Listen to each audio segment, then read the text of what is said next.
Hello, it's Mr. Conyers. Thank you for all of you that have joined me in the Geniverse and have completed your training missions. I have seen that 21 of our classmates have done that. Not all of you have attempted your training certificate yet, though. So if you haven't logged on and gone through all of the cases within the training level, I hope that you will do that soon. I am able to track your progress, so if you have not done this by next week, you will be getting an email. You and your parents will be getting an email about that. All right, so we are going to jump into the apprenticeship levels of the Geniverse now. So let me switch over to my stream here. So I just completed my training level certification and it opened up the next chapter in Arrow's story. So the last time I posted, I made a critical mistake here. I said that Arrow was shot with an arrow, which is not what happened in the story. I was confused by the young man who had a crossbow in the prologue there. So the real story is that Arrow is just sick for some unknown reason. And what we found out from Dr. Weaver is that Arrow has an unnatural smell to her breath. She has too much ammonia in her breath. Ammonia is what gives our urine a bad smell. It's what makes cat boxes smell terrible and sometimes burn your eyes. So Arrow is having some issue breaking down ammonia, and hey, there's a related drake disease called bog breath. So by continuing to study the drakes, maybe we can help Arrow out. So to get into your case log from the home screen, remember there are two different places this icon up here or the case log down here on your desk. You should have already completed the training missions. I have a few to go back and enhance, so I get 3 stars there. But today we are moving on to the apprentice missions, the first of which is case 6, the Horns Dilemma. So let's jump in there. Now in the Horns Dilemma, you are going to figure out whether possessing horns is a dominant or recessive trait. So before we get started here, let's hop over to the whiteboard and just discuss this for a little bit. So remember, the gene for horns has 2 different alleles here. A dominant allele, which we'll represent with a capital H, and a lowercase allele if for the recessive trait. Now, we don't know whether horns or no horns is dominant or recessive, but we do understand that each individual drake will have 2 of these alleles. And there are only 3 possible combinations.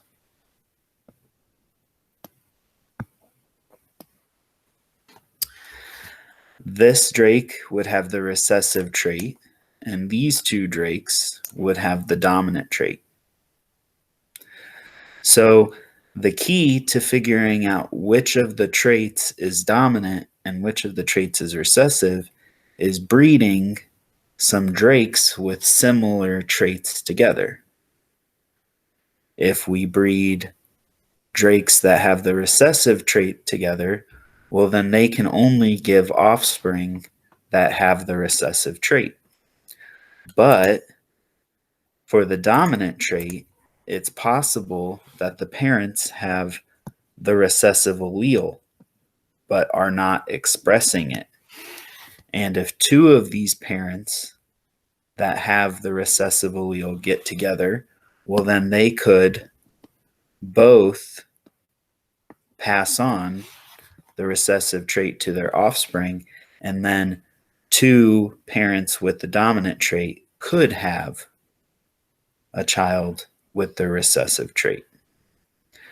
So let's go back to the Geniverse here We're introduced to a new tool, the magnifying glass, in this round. The magnifying glass shows you some of the traits, but not all of the traits. So if we select a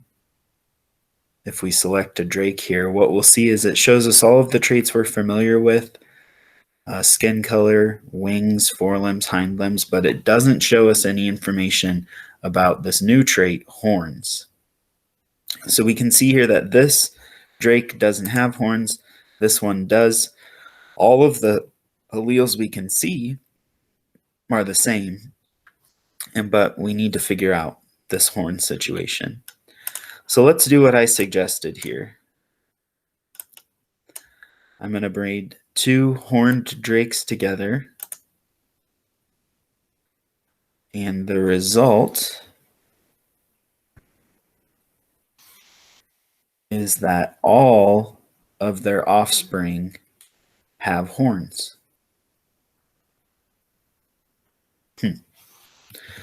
Okay, so if we try the same test but with 2 drakes without horns and we breed them together, we get mostly no horns, but then we get the occasional horn. So thinking back to our discussion here, you should be able to figure out which of these traits is recessive. Now, remember, if you breed 2 organisms together that have the recessive trait, then that's all they can produce.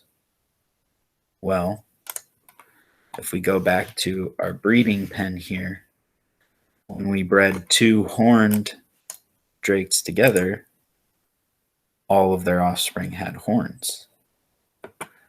The only outcome in which you would get variety is if you bred 2 that had the dominant trait,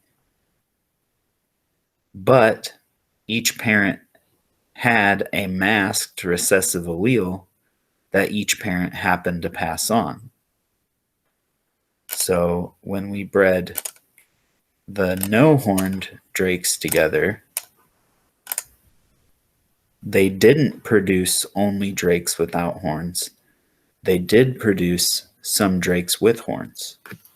So that should give you a pretty good idea of what your claim should be in order to get past challenge 1 of case 6 here.